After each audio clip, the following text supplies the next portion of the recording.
আজকে তোমাদের সাথে এমন একটা chicken cheese ball recipe share করবো যেটা তোমরা একবার বানালে তোমাদের বারবার বানিয়ে খেতে ইচ্ছা করবে।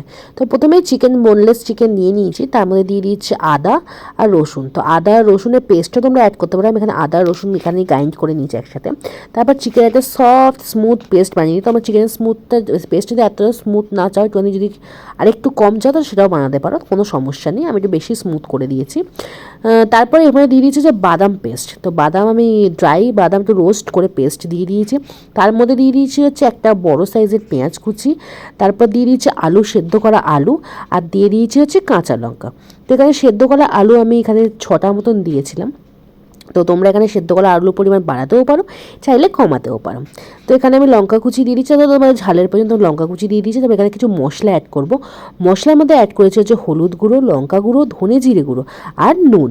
তো অ্যাড করে ভালো করে চটকে মাখবো। তো চটকে মাখার পর এবার যেমন আমরা পুর ভরি, পুর মানে হচ্ছে যেমন পরোটা বা কিছুর মধ্যে যেমন পুর ভরি, সেই এটার মধ্যে চিজগুলোকে কিউব যে চিজগুলোকে যে 4 ভাগ করে নিয়েছে, তারপর পুর ভরে ভালো করে কিন্তু গোল গোল করে নিয়েছে, চিজটা একদম বেরিয়ে না যায়।